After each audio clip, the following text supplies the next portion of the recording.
Okay, time to do some conversions here. This is a kind of odd story problem, not really chemistry related, but it shows us just the idea of having relationships in dimensional analysis. We read this goofy type of problem here. If you pause and read it, we see some relationships. 1 egg equals to 8 pancakes. There's a pancake eating contest. 74 pancakes were eaten in 6 minutes. Those things are equal. And then we see how many eggs, there's the question, would be eaten in 1 hour. Okay, so that's the question is always where we find our starting point. So I'm gonna do 1.0 hours. It doesn't really specify, so sig figs here are kind of moot because they just give us a word equation. But every 1 hour, and we look up in here and we see that minutes is related to hours, so we need to convert this into minutes. So 1 hour, we know that every hour has 60 minutes, and then every minute has 60 seconds. Oh, sorry, we didn't need to go into minutes, or seconds. So I went too far, because our next relationship is related to pancakes. We can just use that minutes and go into pancakes. Every 6 minutes, 6.0, there are 74 pancakes. I'll say PK. And then every 8 pancakes, there is 1 egg. So here we see our goofy relationship from hours into how many eggs would be eaten in this pancake eating contest. And we get a sig fig here if we use 2 sig figs. This is a measurement, the 6.0 minutes. We'll say 2 sig figs. We get 93 eggs. Finding the starting point again, it's important here. How many eggs, that's where we need to end, would be eaten in 1 hour. So we start with that 1 hour, hours to minutes, minutes to pancakes, pancakes to eggs.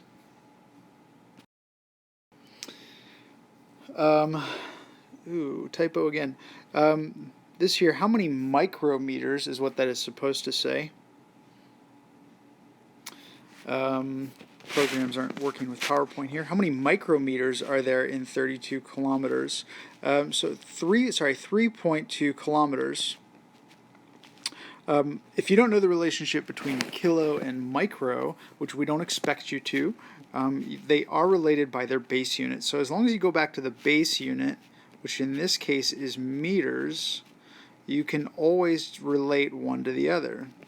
So there's 1,000 meters is 1 kilometer, and then every 1 meter is 1 times 10 to the 6th micrometers. This is going to give us 3.2 times 10 to the 9th micrometers in 3.2 kilometers. A lot of people mess these up. I know micro means 10 to the negative 6th, but there's a lot of ways you can say this. You could say 1 micro is 1 times 10 to the negative 6th meters. That'll just bring this down to the denominator. It's going to be the same mathematically. Or you say, okay, micro is smaller. I have 1 times 10 to the 6th. I have a lot of these smaller units to equal 1 of this base unit. Just make sure that relationship works out whichever way that you write it, whether it's in scientific notation or not. And then in a more difficult one, we said, okay, in the vacuum space, light travels at a speed of miles per second, 186,000 miles per second. How many centimeters in a year will it travel? So we're converting 2 different things at once here.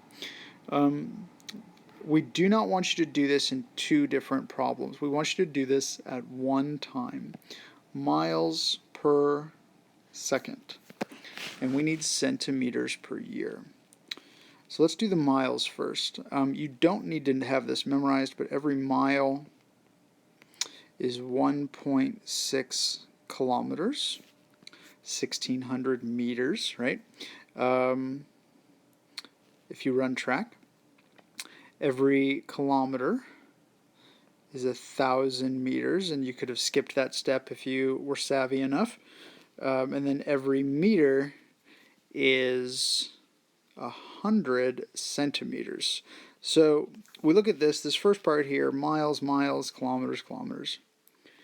This first part here converts our miles into centimeters. Now we haven't done anything to the seconds yet. So if we solve this problem, it would be in centimeters over seconds. But that's not what we want. We want years. Well, the seconds here are in the denominator. So if we just continue this, as long as my seconds are up here in the numerator, they will cancel out. These are all fractions. It doesn't have to be right next to it to cancel it out. So we can say 60 seconds in a minute. I'm going to run out of room here.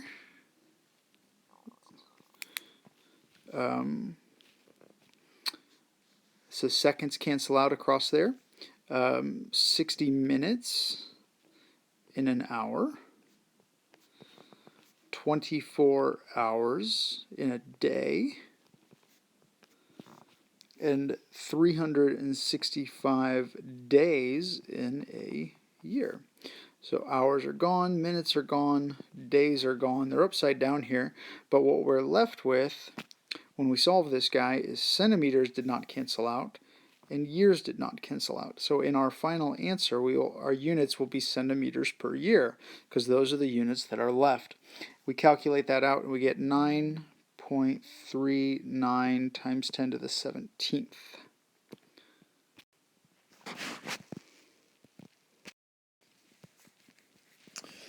And then going into temperature conversions, really the only scales we need to know are Kelvin and Celsius.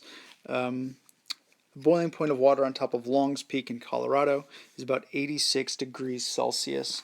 To get that into Kelvin, Kelvin is if you don't remember, add or subtract 273, just remember Kelvin will never have negative numbers. That'll get you through a lot of problems.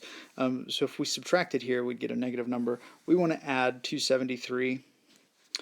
I'll get back to my black, 273, and we're going to get 359 Kelvin. Not degrees Kelvin, just Kelvin. Same thing here. Let's go the other way. New materials are superconductors at 250 Kelvin. Convert that to Celsius. If we subtract 273, we will get into Celsius. So negative 23 degrees Celsius. Celsius has negative numbers. And then the last part of this guy is going to be density. Density is really easy. You know, we think about it. It's like, oh, grams per cubic centimeter or grams per milliliter. By the way, milliliters and centimeters cubed are the same thing. If that's a really simple math problem, density is mass over volume. We don't often use it like that. We use it as conversions, and we apply it so much more. We're doing way more than just the D equals M over V. Let's look at this one, though. The density of mercury is 13.6 grams per centimeter cubed. How many pounds would 1 liter of mercury weigh? This sounds like a conversion, and it's important to see that this density, grams per cubic centimeter, is a conversion. That is 13.6 grams of mercury in every equals 1 centimeter cubed of mercury. That gives us a way to write that as a conversion statement. Anytime we see that symbol, that division symbol that relates to units, that is a conversion. So here we're starting with the question, we have 1 liter of mercury. How many pounds will it weigh? So 1 liter. And we need to know that centimeters cubed is related to milliliters, so let's go to 1,000 milliliters. And if you're familiar with that, you can skip this step, but let's just say it now for anyway. 1 milliliter is 1 cubic centimeter, because one's in the SI units and one isn't. So cubic centimeters and milliliters. And then we get to every cubic centimeter is going to be 13.6 grams of mercury. And then we know that every 453.6 grams is going to be 1 pound. And that's given in the problem. We put that into our calculator, we get 29.98 pounds. but sig figs, we were given 3 to start with. There's 3 here, there's 3 in our density, there's 4 over there. We just want to get that to 3 sig figs. So our answer is going to be 30.0 pounds. And our last density problem has to do with volume displacement. We put an object in a graduated cylinder, the water level rises, and we need to identify what our metal is. So this is just a standard density calculation. Density is mass over volume. Here, though, since we have an irregularly shaped object, we have to subtract to get the volume. So 56.85 minus 31.47 is going to give us a volume, or an object volume, of 25.38 milliliters. And there's our 4 sig figs. All the decimals line up nicely. Our mass is 287.8 grams over 25.38 milliliters. And that gives us mass over volume, a density of 11.34 grams per milliliter. 4 sig figs. And using this information in table 1.5 in your textbook, identify the unknown metal. So every metal has its own density.